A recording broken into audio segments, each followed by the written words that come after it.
Kailangan pag lumabas ka rito sa stage, meron kang sariling tunog.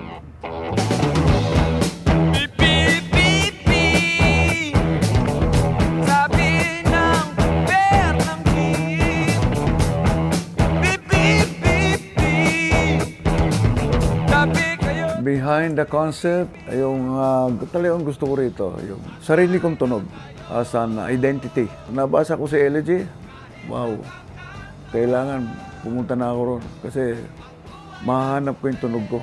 Para sa akin, ba't siya special? Unang-una, dahil din dun siguro sa iconic na image ni Sir Mike nung naka-headless siya.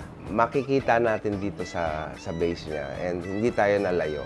Nung una nakita ko yung guitar, yung bass guitar, sobrang, syempre, alam naman na natin kung si John ang gumawa, maganda talaga yun. Ang unang nilapitan si Elegy dahil siya ang gumagawa ng gitara talaga di ba? So, nilapitan namin at saka in-introduce ako ni Elegy kay Darren. And then, yun nga, D&D being wanting to be a pioneer sa space of giving our local artists the signature, the weapons that they need. It was a natural yes to make this guitar for him, this bass guitar for him. Sa final result ng custom build natin, nagulat din ako kasi nung una, nung nasa sketch pa lang, parang masyado ako nasisimplihan sa shape.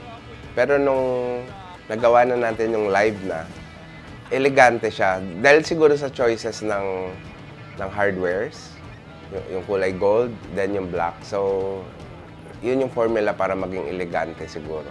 Pero ang inaantay ko talaga yung pinagawa namin na gitara kay Elegy. So, nandito na ngayon. Sabik na ako. Maganda siya, napaka-sexy ng body, and I can't wait for the mass production to come out for everyone to try.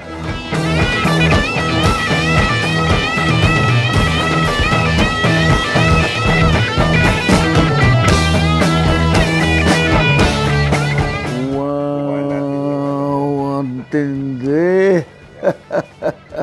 Gusto kong tumalon dito. Wow, ang gaang pati. Ang ganda ng height. Galing. Ang tindi.